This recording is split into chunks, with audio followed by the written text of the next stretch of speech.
Cindy. Mambo mama. Poa sana, umeshindaje? Nimeshinda poa na wewe? Nimeshinda poa. Karibu PK. Asante. Huku ndiko home. So kutoka leo utakuishi huku. Huyu ndio sister yako mwenye nimekwambia anaitwa Cindy. Ndio second born. Mom, why am I confused? Confused with what? Mom, huyu ni nani? Huyu ni brother yako. Nilikuwa nataka kuambia unajua sijai kuelezea. Like ukiwa mdogo, nikiwa mdogo mimi nilizaka kijana nikamwachia. Wewe ukiwa mdogo Nikamwachia jirani yetu mwingine na huko ushago. So nimeamua PK anakuja, nimekuja kumintroduce. So PK meet your sister, Cindy meet your brother, okay? Ai mama, hapana. Hapana nini? Hapana mama. Hakuna nini? Huyu ni brother wangu.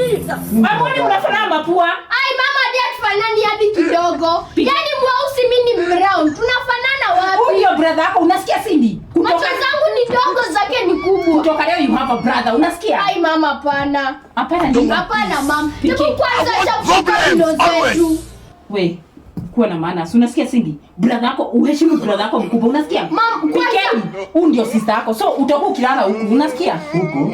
Na wewe nimekuambia wewe ndio mkubwa huku. Nikienda safari you take care of Cindy. Cindy nataka upe brother yako total respect. Unasikia Cindy? Mom, sasa ni brother wangu tena. Sasa tena mom. Okay, nini uelewi hapa? Mimi sielewi like amekuaje tu brother wangu. Umemtoa wapi? Nimekwambia nilimzaa nikamwacha ushago. Sasa nimeamua kuja home. Hapana mom. Hadi kulingana na age yako, haizi kuwa huyu ni mtoto wako. Haiwezi. Nitakuwekelea kofi kama mimi ndio first born. Nimekwambia ndio first born. Game over. Unasikia? Brother yako ndio first born. Hapana. Uwanja wake kaingia.